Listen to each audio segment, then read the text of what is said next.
24 सितंबर 2014। बेंगलुरु में एक शांत सी सुबह। आज कुछ खास होने वाला है।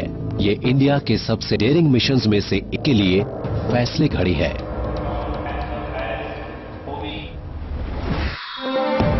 ये है मार्स तक होने वाली इसकी पहली इंटरप्लैनेटरी जर्नी।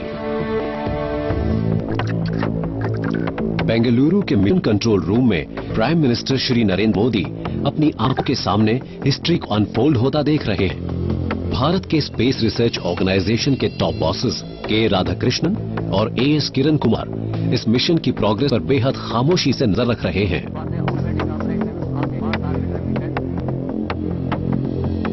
किसी को यकीन नहीं था कि इंडिया इस मिशन को अंजाम दे पाएगा। या इंडिया जल्द ही अपनी पहली ही कोशिश में एलुसिव रेड प्लैनेट तक पहुंचने वाला दुनिया का पहला देश बन जाएगा।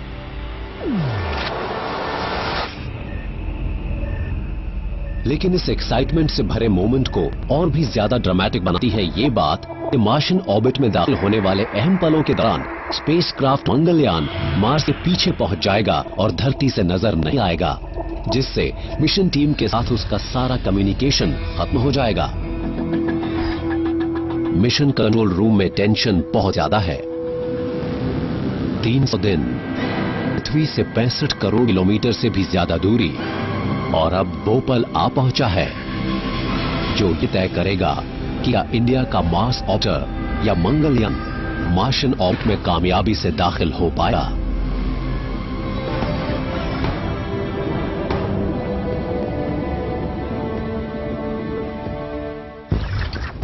दो साल पहले बेंगलुरु, साउथ इंडिया। इसे साइंस और इनोवेशन का एक हॉटबेड कहा जा सकता है। ये है इंडिया की सिलिकॉन वैली। ये इंडिया की स्पेस सिटी भी है और यहाँ देश के कई स्पेस सेंटर्स मौजूद हैं।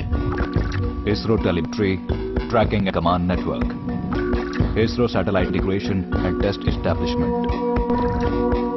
मार्स के लिए इंडिया के एडवेंचर की शुरुआत 2012 में हुई थी, जब इंडिया के स्पेस साइंटिस्ट्स ने मार्स पर एक ऑर्बिटर भेजने के लिए एक एम्बिशियस प्लान के बारे में सोचा। ये इंडिया की पहली इंटरप्लैनेटरी जर्नी होने वाली थी। कामयाब होने पर मार्स तक पहुंचने वाली दुनिया की चौथी स्पेस एजेंसी और एशिया में पहला देश बनने वाला था। अभी हाल ही में हमारी कैबिनेट ने मार्स ऑर्बिटर मिशन को मंजूरी दी। इस मिशन के तहत भारत का अंतरिक्ष यान मंगल ग्रह के पास जाकर महत्वपूर्ण वैज्ञानिक जानकारी इकट्ठा करें। मुझे लगता है कि 21st सेंचुरी में कई फ्रंट्स पर इंडिया और चाइना के बीच एक एशियन स्पेस रेस शुरू होगी और कम से कम मार्स पहुंचने में इंडिया के पास वो अपॉर्चुनिटी है जिससे वो चाइना से आगे निकल जाएगा। 2011 में जब चाइनीज मिशन फेल हुआ, उस वक्त इंडिया के पास उससे आगे निकलने का एक मौका था। Satish Dhawan space centre, Sriharikota, India. 2013 में इंडिया ने मार्स तक एक ऑर्बिटर भेजने के प्लान को एक्शन में बदलना शुरू किया। इसरो यानी इंडियन स्पेस रिसर्च ऑर्गेनाइजेशन के साइंटिस्ट्स ने PSLV को एक लॉन्च व्हीकल के तौर पर चुना, क्योंकि ये इंडिया के सबसे भरोसेमंद रॉकेट्स में से एक है। PSLV C-25 रॉकेट की ऊंचाई किसी 15 मंजिला इमारत जितनी है, लेकिन इतना बड़ा साइज होने के बावजूद इसमें इतनी ताकत नहीं थी कि ये मंगलयान को सीधे ही मार्स तक भेज सके। ऐसे में उन्हें इतने पावरफुल रॉकेट की जरूरत थी जो स्पेसक्राफ्ट को पृथ्वी के स्फीयर ऑफ इन्फ्लुएंस से निकालकर सीधे मार्स की तरफ ले जाए। और ये ज्यादा पावरफुल रॉकेट था GSLV। इस मामले में दिक्कत सिर्फ ये थी कि ये अब भी डेवलप और टेस्ट हो रहा था, लेकिन साइंटिस्ट्स इस मिशन में और देरी नहीं कर सकते थे। V.R. मूर्ति ने मार्स तक की इंडिया की जर्नी की काबिलियत को इवैल्यूएट किया। वो इसकी वजह बता रहे हैं। ये मॉडल है अर्थ, मार्स और सन का, और हम जानते हैं कि प्लैनेट्स सन के चारों तरफ अलग अलग रफ्तार से घूम रहे हैं, और कॉम्प्लेक्स कैलकुलेशन से पता चलता है कि हमारे लिए मार्स तक जाने के लिए तकरीबन डेट होगी 24 सितंबर 2014, और अगर हम ये मौका चूकते हैं तो हमें अगला मौका 26 महीने के बाद मिलेगा।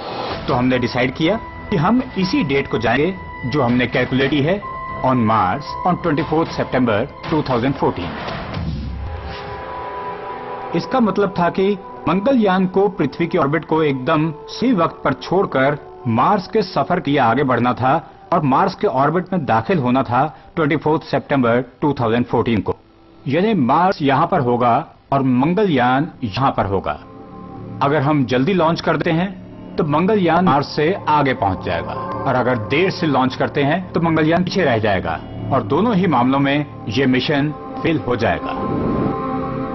मंगलयान को इस क्रूशल विंडो में ही लॉन्च किया जाना था, तो ये जिम्मेदारी पीएसएलवी और इसरो साइंटिस्ट्स के कंधों पर ही आई, जिन्हें अब एक इनोवेटिव फ्लाइट प्लान तैयार करना था।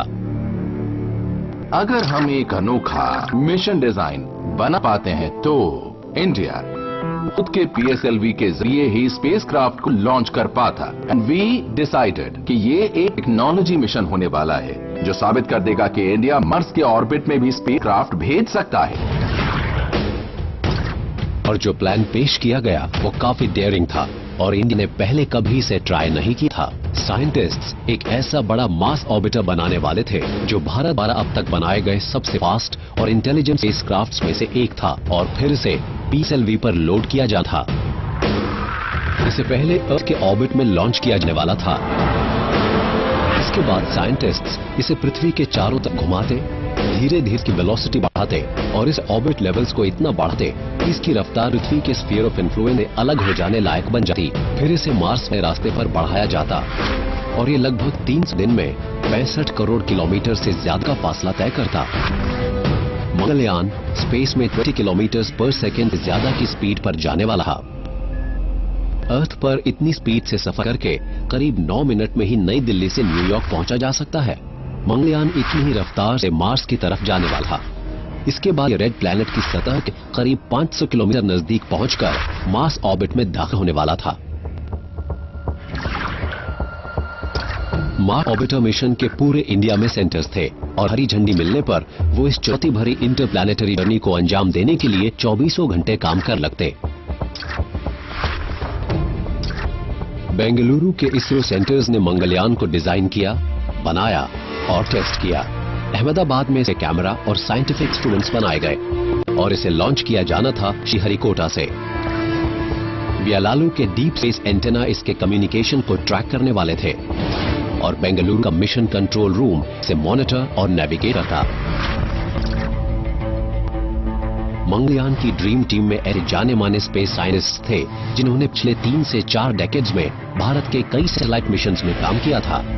के राधाकृष्णन लॉन्च के वक्त इसरो के चेयरमैन थे और मार्स के इंडिया मिशन के लिए अहम रोल निभा रहे थे। एएस किरण कुमार को सैकड़ों वर्स्ट केस सिनेरियोस के बारे में सोचना था। उनकी सबसे बड़ी चिंता फ्यूल के इस्तेमाल को लेकर थी। एम अन्नादुरई ने इंडिया के पहले मून मिशन चंद्रयान 1 को लीड किया था। उसी एक्सपीरियंस बल पर वो एक कम खर्चीला मार्स मिशन डिजाइन करने वाले थे। एस अरुणन का सबसे बड़ा चैलेंज था एक ऐसा इंटेलिजेंट स्पेसक्राफ्ट बनाना जो ऑटोनमस हो या अपने बुद्धि अपने ज्यादातर काम कर सके। इस टीम के लीड मेंबर्स कामयाब लूनर मिशन चंद्रयान 1 पर काम कर चुके थे, लेकिन ये उनका पहला इंटरप्लैनेटरी मिशन था। उनकी साइंटिफिक एक्सपर्टीज की टेस्टिंग हर मोड़ पर नहीं थी। चंद्रयान के लिए हमने जो किया उसे ग्रेजुएशन कहा जा सकता है और चंद्रयान से मार्स तक को कह सकते हैं पोस्ट ग्रेजुएशन, यानी एक अगले कदम जैसा है। मतलब पहले सीखी गई हर चीज को इस्तेमाल किया गया चंद्रयान में, फिर मार्स में, मतलब इसका पूरा फायदा हुआ। 1335 किलोग्राम वजन वाला Mars orbiter satellite elliptic orbit में एंटर करेगा। लॉन्च सेंटर में काफी गहमा-गहमी है। साइंटिस्ट को इस लिफ्ट ऑफ के हर पहलू की निगरानी और मंगलयान के 300 दिन से ज्यादा की स्पेस जर्नी को लगातार ट्रैक करना होगा। उन्हें हर स्टेज पर इंफॉर्मेशन चाहिए होगी और इंडिया अकेले ये काम नहीं कर सकता।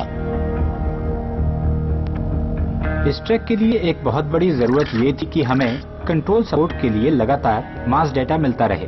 तो हमने पूरी दुनिया में अलग अलग ग्रहों पर 32 antenna ground station support establish की। लॉन्च के दौरान श्रीहरिकोटा, पोर्ट ब्लेयर, ब्रुनाई और इंडोनेशिया के ग्राउंड स्टेशंस रॉकेट को ट्रैक करके डेटा को मिशन टीम तक रिले करने वाले थे, लेकिन जब रॉकेट साउथ पैसिफिक ओशन के ऊपर पहुंचता तो ग्राउंड स्टेशंस उसे ट्रैक नहीं कर पाते और मिशन टीम बिना कम्युनिकेशन के कुछ नहीं कर पाती। काफी सोच विचार के बाद आखिर एक सोल्यूशन सामने आया। पावरफुल एंटेना के साथ 2 शिप को पैसिफिक में तैनात किया जाना था और वही दोनों लॉन्च के इस हिस्से इंफॉर्मेशन भेजने वाले थी। लेकिन तभी टीम के सामने पहली मुश्किल आई।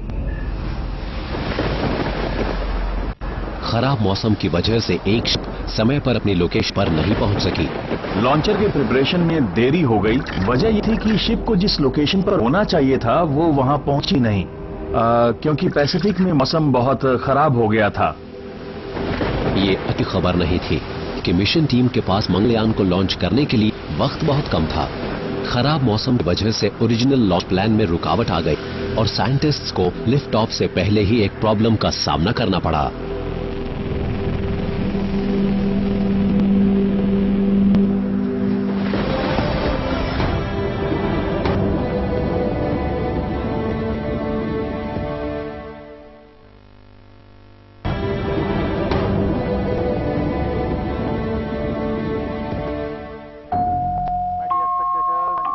इंडिया के मिशन टू मार्स टीम के सामने एक चैलेंज आ गया है। मंगलयान के लॉन्च के दौरान ट्रैकिंग के लिए जरूरी पावरफुल एंटेना को ले जा रही 2 शिप्स में से एक खराब मौसम की वजह से अपनी लोकेशन पर नहीं पहुंच पाई। ऐसे में मिशन टीम को अपनी कैलकुलेशंस में बदलाव करके एक नई लॉन्च डेट तय करनी पड़ी। दृष्टि से बेहद जटिल और कठिन है।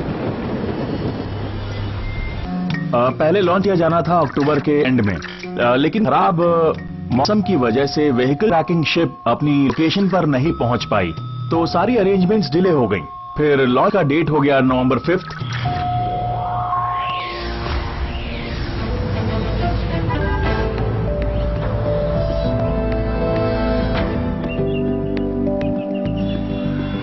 श्रीहरिकोटा के इन बच्चों के लिए तो आसमान में उड़ते रॉकेट्स को देखना एक आम सी बात होगी, लेकिन नवंबर की दोपहर लिफ्ट ऑफ करने वाला रॉकेट हिस्ट्री बनाने वाला है, क्योंकि ये भारत के पहले इंटरप्लैनेटरी मिशन मंगलयान को लॉन्च करेगा, जो इंडिया की तरफ से मार्स का ऑर्बिटर होगा।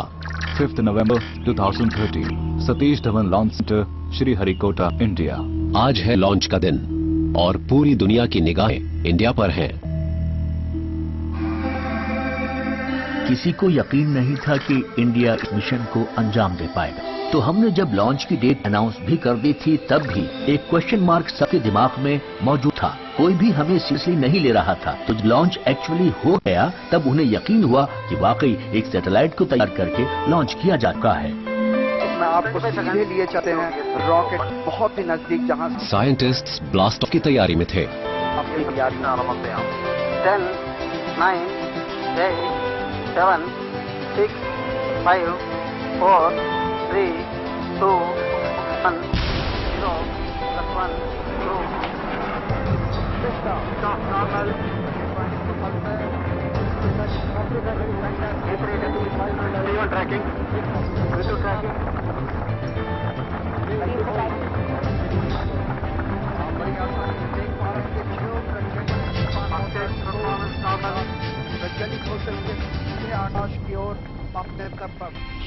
श्रीहरिकोटा, पोर्ट ब्लेयर, ब्रुनाई और इंडोनेशिया के स्टेशन सिग्नल भेजने लगे, जिससे लॉन्च के पहले 3 फेज की कामयाबी कंफर्म हो गई। रॉकेट इसके बाद 26 मिनट तक साउथ पैसिफिक ओशन के ऊपर क्रूज करता रहा और किसी भी ग्राउंड स्टेशन को 10 मिनट तक उसके सिग्नल नहीं मिले। इसके बाद आया क्रुशियल 4th स्टेज, जब मंगलयान लॉन्च व्हीकल से अलग हुआ और ऑर्बिट में पहुंच गया। इस स्टेज पर कम्युनिकेशन बहुत जरूरी था और यहीं पर इन 2 शिप्स का रोल सामने आता है। टीम बड़ी बेताबी के साथ सिग्नल का वेट रही थी ताकि पता चल सके कि सब कुछ प्लान के मुताबिक हो रहा है। पहली शिप की नजर रॉकेट इंजन के इग्निशन पर थी। कुछ मिनट बाद दूसरे शिप ने क्राफ्ट सेपरेशन को मॉनिटर किया। मंगलयान आखिरकार अर्थ के एलिप्टिकल ऑर्बिट में पहुंच गया। हमने बहुत ही एक्यूरेट ऑर्बिट अचीव कर ली है। कमांड सेंटर में हर तरफ खुशी छा गई। 16.4 के बाद और इस समय हम 2026 भारत के मार्स मिशन में मीडिया की दिलचस्पी को देखते हुए कमांड सेंटर के एक्शन को टीवी पर लाइव दिखाया गया, सोशल मीडिया पर भी इसे शेयर किया गया। पूरी दुनिया ने इसे देखा। मुश्किल होता है, इतनी घड़ी बहुत महत्वपूर्ण। हम आप सभी दर्शकों को बहुत बहुत बधाई देते हैं। हम क्लियर थे कि ये कॉम्प्लेक्स मिशन है और हमें यही बात पूरी कंट्री को भी बतानी थी। हमने सोशल मीडिया को यूज किया। देश की यंग जनरेशन में साइंस पर, इस टॉपिक पर डिस्कशन किया गया और देखिए आज तक हमें 10 लाख लाइक्स मिल चुके हैं। इधर इंडिया अपने मार्स ऑर्बिटर के कामयाब लॉन्च का जश्न मना रहा था, तो उधर अमेरिका ने भी अपने मार्स मिशन मेवन को लॉन्च कर दिया।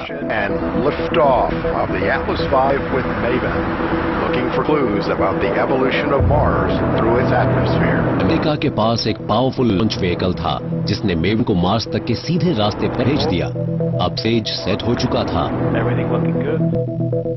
इस कामयाबी को हासिल करने के लिए इंडिया पर बहुत प्रेशर था। इंडिया फेल नहीं हो सकता था। मंगलयान सिर्फ 15 महीने के रिकॉर्ड टाइम और 7 करोड़ 40 लाख अमेरिकन डॉलर के बजट में बनाया गया था, जबकि नासा के मार्स ऑर्बिटर मेवन का बजट 67 करोड़ अमेरिकन डॉलर था। इसे सिर्फ 7 करोड़ डॉलर बनाया गया। इससे न सिर्फ पैसे की भारी बचत हुई, बल्कि पूरी दुनिया के लिए इंटरप्लैनेटरी मिशंस को नई नजर से देखने का रास्ता भी खुला, जिन पर 10 करोड़ डॉलर से कम लागत आती है। ISRO satellite integration and test establishment. India के मंगलयान जैसे बेहद सस्ते स्पेसक्राफ्ट्स को बेंगलुरु के इसरो की इस हाई सिक्योरिटी फैसिलिटी में बनाया जाता है। साइंटिस्ट खास तौर पर डिजाइन किए गए एक क्लीन रूम में काम करते हैं। धूल मार्स ऑर्बिटर जैसे डीप स्पेस सैटेलाइट्स की एक बहुत बड़ी दुश्मन होती है। धूल का एक जरा सा कण सिस्टम को जैम करके बड़ी तबाही पैदा कर सकता है। मंगलयान एक बहुत ही छोटा चौकोर यान है। ये किसी ऑटो रिक्शा से जरा छोटा, लेकिन उससे 3 गुना वजन होता है। मंगलयान पर लगे सिस्टम्स मिनिएचर्ड और हल्के वेट के होते हैं। आपको चीजें छोटी चाहिए क्योंकि उन्हें आपको दूर से दूर भेजना होता है। बेसिकली इसमें मिनिएचराइजेशन का लेवल बहुत हाई होता है, जिसे पहले कभी ट्राई नहीं किया गया है। मंगलयान का ब्रेन एक बेहद इंटेलिजेंट सिस्टम होता है, जिसके जरिए ये करोड़ों किलोमीटर दूरी से मिशन टीम से बात करता है और खुद ब खुद काम भी करता है। सोलर पैनल्स इस ब्रेन को पावर देंगे, लेकिन बैकअप के लिए इसमें एक लिथियम आयन बैटरी भी है। इसके हाई पावर्ड एंटेना डायरेक्शन अर्थ की तरफ होगी ताकि ये मैसेजेस को सेंड और रिसीव कर सके। स्टार सेंसर्स और जायरोस्कोप्स नेविगेशन एड की तरह काम करके ऑर्बिटर को उसके सही रास्ते पर बनाए रखते हैं। इसके 5 इंस्ट्रूमेंट्स मार्स के बारे में साइंटिफिक इंफॉर्मेशन धरती पर भेजेंगे। इसका इंजन लिक्विड फ्यूल से चलता है। इसे इस फ्यूल का इस्तेमाल बहुत ध्यान से करना होता है। 61 करोड़ किलोमीटर से भी लंबी यात्रा के दौरान इसके पास दोबारा फ्यूल लेने के लिए कोई जगह नहीं होगी और मिशन टीम के लिए ये उसके सबसे बड़े चैलेंजेस में से एक था। कामयाब लॉन्च के बाद मंगलयान को पृथ्वी के पास एक इलिप्टिकल ऑर्बिट में रखा गया है। अगले 25 दिनों के दौरान साइंटिस्ट्स मंगलयान के इंजन को 6 बार चालू करेंगे ताकि इसका ऑर्बिट बढ़ता जाए और इसकी वेलोसिटी इतनी हो जाए कि पृथ्वी के स्फीयर ऑफ इन्फ्लुएंस से निकल सके। मंगलयान के मामले में हम क्या किया मैं आपको दिखाता हूँ। मान लीजिए वो रेड बॉल मंगलयान है। हम इसे अर्थ के इर्द गिर्द बड़े और तेज लूप्स घुमाएंगे जब तक इसकी वेलोसिटी काफी तेज ना हो जाए, और जब हमें वो वेलोसिटी मिल जाएगी हम इसे मार्स की तरफ बढ़ा देंगे। हर स्टेज पर गलती की गुंजाइश कम हो जाती है क्योंकि फ्यूल को बर्बाद नहीं किया जा सकता। मंगलयान पृथ्वी के इर्द गिर्द ऑर्बिट को बढ़ाने से जुड़े 3 ऑपरेशंस पूरे कर चुका है और हर एक ऑपरेशन पहले से बड़ा है। तभी साइंटिस्ट्स के सामने एक और रुकावट आ जाती है। चौथी बार जब इंजन को फायर किया गया तो उसने अनपरफॉर्म किया और वो तय वेलोसिटी तक नहीं पहुंच पाया। इसका मतलब है कि मंगलयान को इस मिशन को पूरा करने के लिए एक्स्ट्रा फ्यूल इस्तेमाल करना पड़ेगा। PS किरण को मैथमेटिकल मॉडलिंग में महारत हासिल है और उसी की वजह से वो मार्स के साथ मंगलयान की मुलाकात के लिए एक सही रास्ता बना पाए। उन चिंता थी कि इस तरह की रुकावटें मार्स से मंगलयान की मुलाकात पर असर डालती हैं। मेन इंजन बंद हो गया था किसी ऑनबोर्ड लॉजिक की वजह से। तो हुआ ये कि हम उस मैनूवर में उतनी वेलोसिटी नहीं जनरेट कर पाए जितनी हमें जरूरत थी। इस पूरे मिशन के दौरान हमारी सारी प्रॉब्लम्स खासतौर पर एक ही वजह से पैदा हुई और वो था अमाउंट ऑफ फ्यूल जो क्राफ्ट कैरी करता। अगर कोई गड़बड़ होती तो करेक्शन और रिकवरी के लिए फ्यूल का जो अमाउंट बचता उससे शायद हम कभी मार्स तक न जा पाते। काफी बातचीत के बाद टीम ने एक और बार इंजन को फायर करने के बारे में सोचा ताकि मंगलयान उतनी वेलोसिटी पकड़ सके जितनी की जरूरत थी। स्पेस साइंटिस्ट टेंशन में हैं, लेकिन वो भी शांति से इस प्रोटोकॉल का पालन करते हैं। उस वक्त हमारे सामने कई सिनेरियो मौजूद थे और ऐसे करीब 250 रीजन थे जो शायद हमें इस मिशन में नाकाम कर सकते थे। तो अगर इनमें से किसी भी वजह से हम फेल होते तो हम उसे करेक्ट भी कर सकते थे। हम इसमें फ्यूल की मदद ले सकते थे। तो बाकी की ट्रैवलिंग और क्राफ्ट को मार्स तक भेजने के लिए इसमें काफी फ्यूल था। एक बार फिर इंजन चालू करने की कोशिश में मिली कामयाबी से मंगलयान ने कमी को पूरा कर लिया और करेक्शन कामयाब रहा। पृथ्वी के ऑर्बिट को छोड़ने से पहले मंगलयान के पास बस अब कुछ दिन बचे थे और एक फेयरवेल मैसेज के तौर पर इसने अपनी पहली पिक्चर पृथ्वी पर भेजी।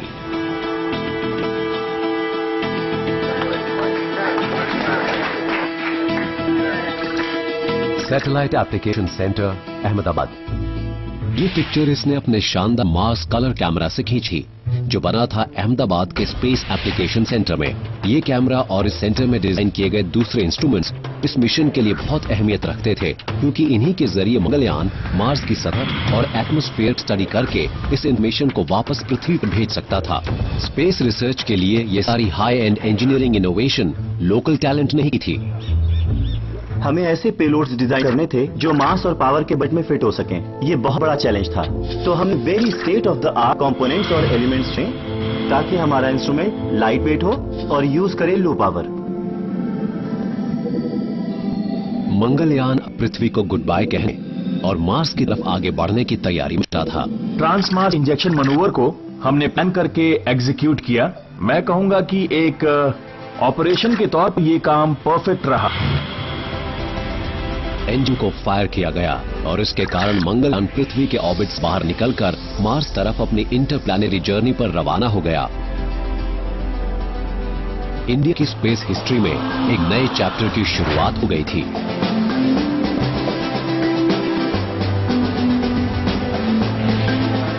मंगलयान पृथ्वी से जितनी दूर जाता उसके साथ कांटेक्ट खत्म होने का खतरा उतना ही ज्यादा था।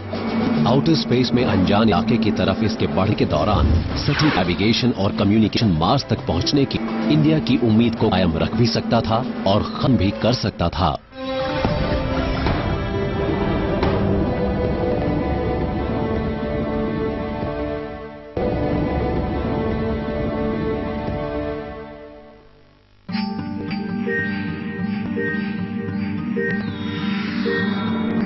इंडिया का मार्स ऑर्बिटर मंगलयान अब 20 किलोमीटर प्रति सेकंड से भी ज्यादा की स्पीड पर मार्स की तरफ बढ़ रहा था।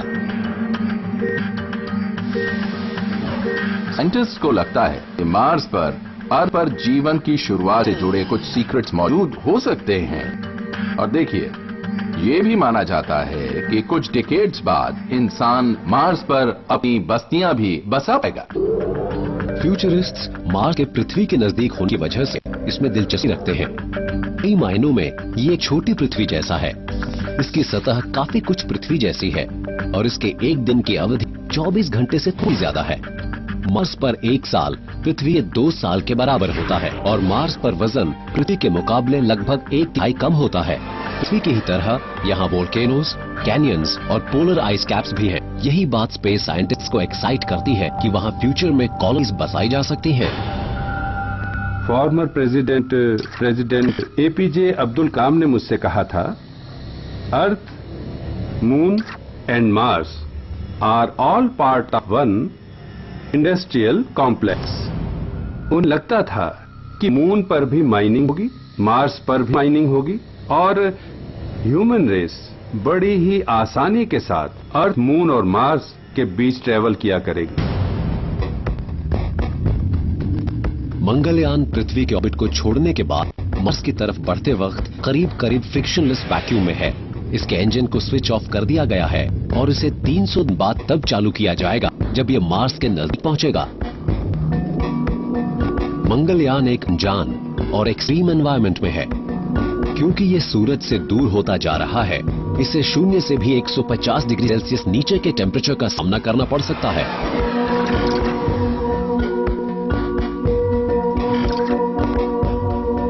इसरो साइंटिस्ट से इस सिचुएशन के लिए तैयारी कर ली थी।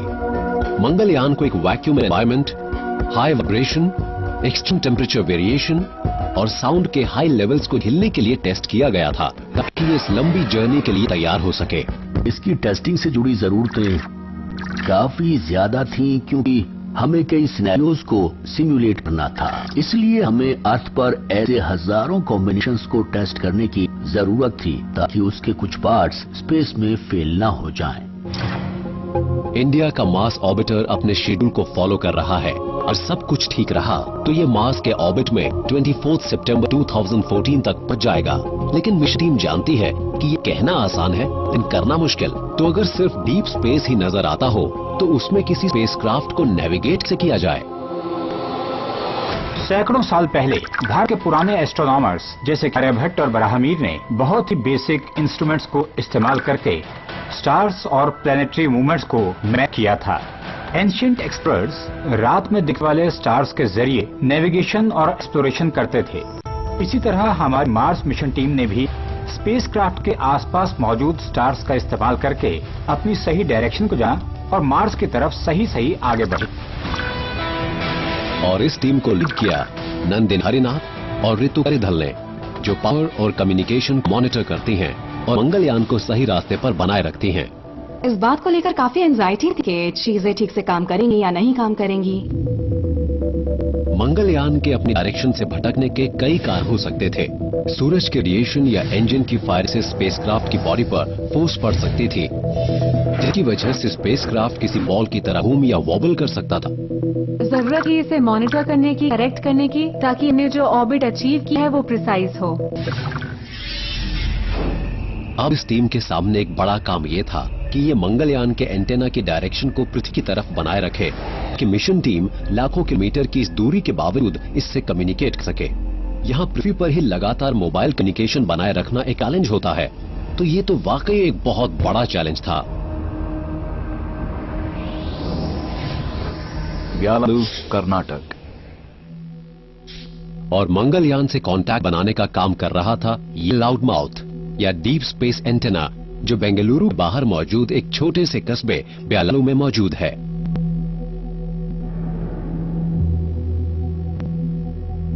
ये एंटेना असल में बेहद सेंसिटिव कान कहा जा सकता है। एंड लाउड माउथ एंटेना का मतलब है बहुत ही ज्यादा नॉइज के बावजूद किसी कमजोर सिग्नल को करने की काबिलियत वाला एंटेना। इसके जरिए हम बेहद वीक सिग्नल को भी पकड़कर डिकोड कर पाते हैं। At the same time we have to pump an extra very high power level जो हम ग्राउंड स्टेशन से भेजते हैं। मंगलयान पोजीशन के हिसाब से उसे कोई मैसेज भेजने या रिसीव करने में 8 से 43 मिनट के बीच का वक्त लगता है। पृथ्वी से कोई मैसेज भेजने के लिए ये एंटेना 20 किलोवाट पावर इस्तेमाल करता है, यानी मस्त तक काफी जोर की आवाज निकालनी पड़ती है। इधर बेंगलुरु के मिशन कंट्रोल रूम में काउंटडाउन शुरू हो चुकी है। मंगलयान अब मार्स के नजदीक पहुंच रहा है।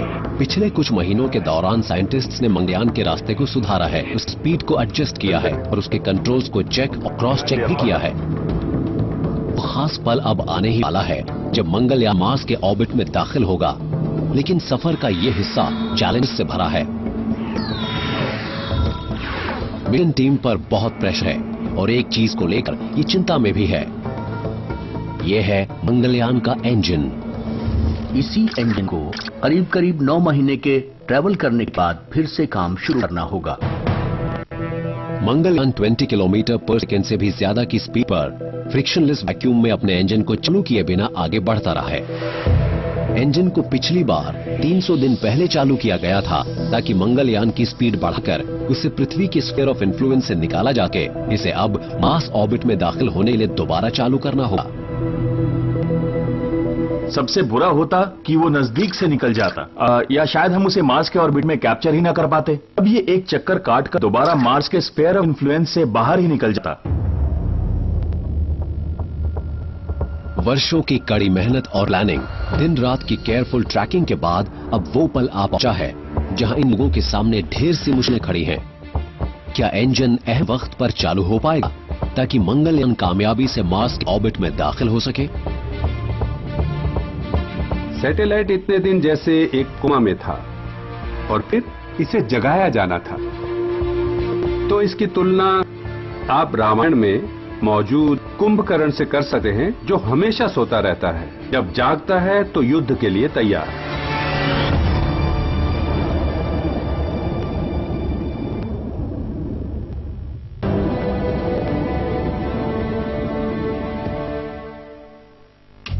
Mission control room Bengaluru. Mission control room में साइंटिस्ट्स टेंशन में हैं। इंडिया का स्पेसक्राफ्ट मंगलयान प्लैनेट मार्स के ऑर्बिट में दाखिल होने की तैयारी कर रहा है। हर किसी को यही चिंता है कि जिस इंजन को तकरीबन 300 दिन पहले बंद किया गया था, क्या वो चालू हो पाएगा ताकि स्पेसक्राफ्ट अपने मिशन में कामयाब हो सके। इसी इंजन को करीब 9 महीने के ट्रैवल करने के बाद फिर से काम शुरू करना होगा। तो इसका मतलब है कि शुरुआती ऑपरेशंस की जरूरत और बाद में उसकी जरूरत के बीच एक लंबा गैप है। अब 300 दिन के बाद इंजन को फिर से ऑन किया जाना था ताकि वो मार्शियन ऑर्बिट में दाखिल होने के लिए अपनी स्पीड घटाने के एक कॉम्प्लिकेटेड मूवर को अंजाम दे सके।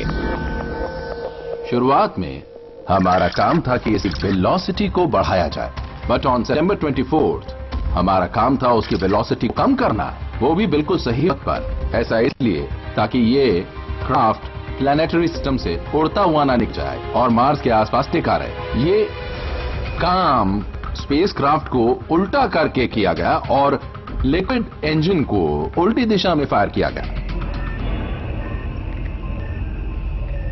मार्स के कई मिशंस इस स्टेज पर फेल हो चुके थे।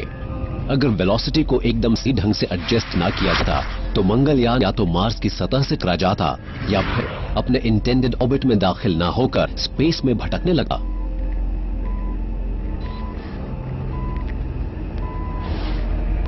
डी-डे मार्स ऑर्बिट इंसर्शन से 2 दिन पहले फैसला लिया गया कि इंजन को टेस्ट करके देखा जाए कि क्या वो स्टार्ट होता है।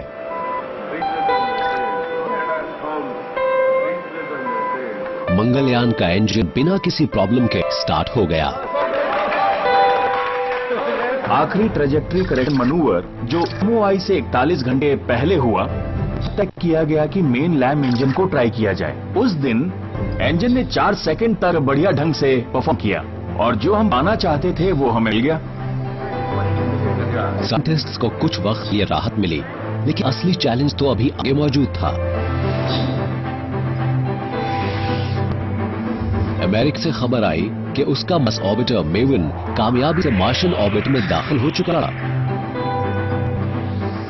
तो क्या अब इंडिया भी मंगलयान के मामले में ऐसा ही कर पाएगा? मार्स सैटेलाइट के ऑर्बिट में दाखिल होने के लिए हमारे पास सिर्फ एक अपॉर्चुनिटी थी, इसलिए हम फेल नहीं हो सकते।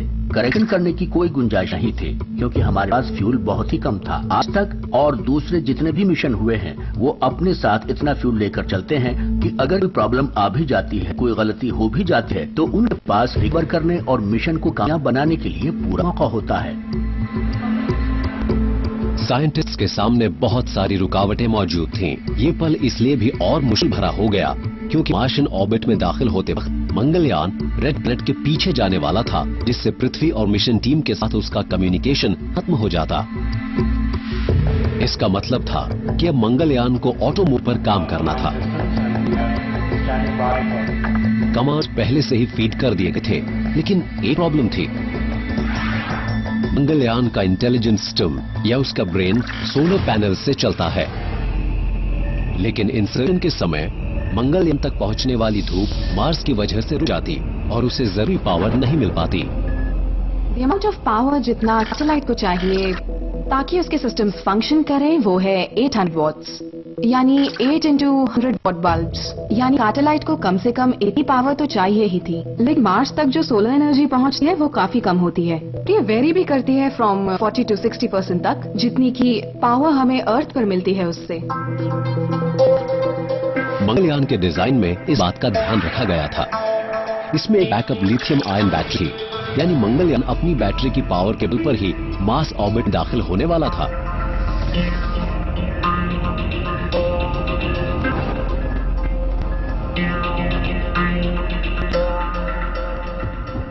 सैटेलाइट मार्स के पीछे आने वाली थी तो ये एक ऐसी स्थिति होती जिसे कहते हैं line of site non visibility. इसके अलावा ये एक्लिप्स में भी एंटर करती तो इसका पावर जनरेशन भी कम होता चला जाता। तो कहने का मतलब ये है कि सब बातें नेगेटिव थी। तो हमारा एक्सेस 4 मिनट के बाद खत्म हो जाता, विजिबिलिटी नहीं होती। तो मैं सबसे कहता रहा, prepare for the worst, hope for the best. तो बस यही हमारा मोटो रहा।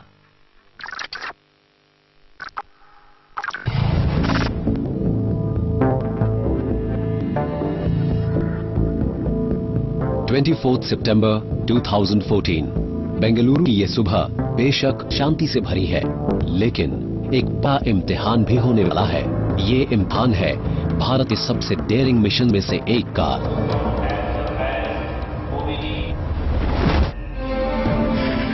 इस तहत मार्स तक की पहली इंटरप्लैनेटरी जर्नी को अंजाम दिया जा रहा है। मिशन कंट्रोल रूम में प्राइम मिनिस्टर श्री नरेंद्र मोदी अपनी आंखों के सामने एक नया इतिहास बनता देख रहे हैं। इंडिया के स्पेस रिसर्च ऑर्गेनाइजेशन के टॉप बॉसेस के राधाकृष्णन और एएस किरण कुमार खामोशी से इस मिशन की प्रोग्रेस पर नजर रखे हुए हैं।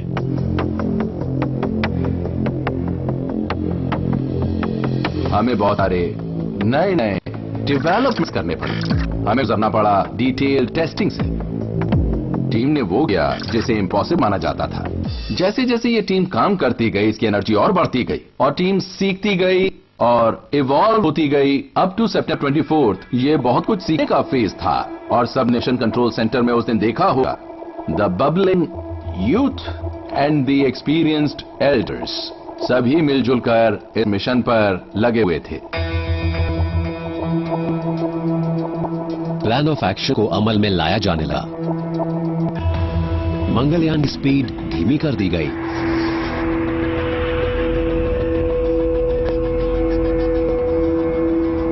इग्निशन से 5 मिनट पहले मंगलयान एक एक्लिप्स में दाखिल होकर मार्स शैडो में पहुंच गया। मार्स की वजह से ऑर्बिटर तक सूरज की रोशनी ना पहुंच पाने के कारण सोलर पैनल जरूरी पावर जनरेट नहीं कर पा रहे थे। ऐसे में मंगलयान ने अपनी लिथियम आयन बैटरी को स्विच ऑन किया। इस वक्त भी मंगलयान पृथ्वी से नजर आ रहा था। इंजन स्टार्ट हो गया, लेकिन 4 मिनट बाद मंगलयान मार्स के पीछे चला गया, जिस मिशन टीम के साथ उसका तमाम कम्युनिकेशन खत्म हो गया। अब अगला सिग्नल 25 मिनट बाद ही मिलने वाला था।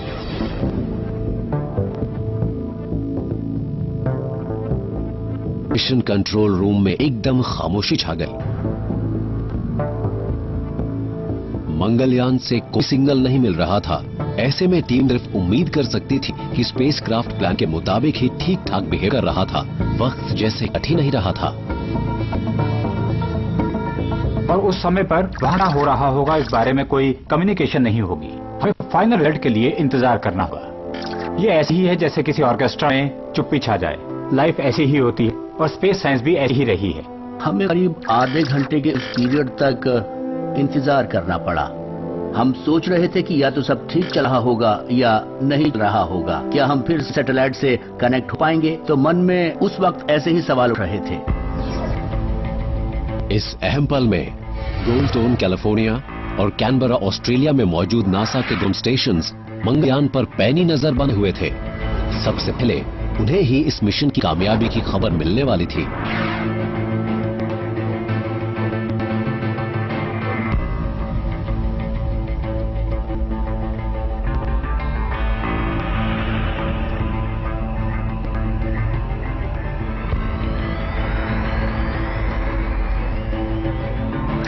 एक्लिप्स खत्म होते ही मंगलयान से पहला मैसेज आ गया। ये कामयाबी से मार्स ऑर्बिट में दाखिल हो गया था। साइंटिस्ट्स की खुशी की कोई सीमा नहीं थी। प्राइम मिनिस्टर श्री मोदी की खुशी भी देखते बन रही थी। भारत के स्पेस प्रोग्राम में ये बहुत ही खास पल था।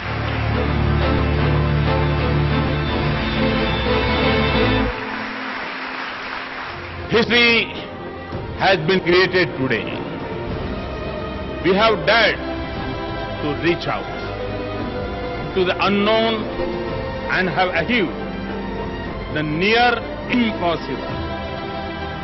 I congratulate all ISRO scientists as well as all my fellow Indians on this historic occasion.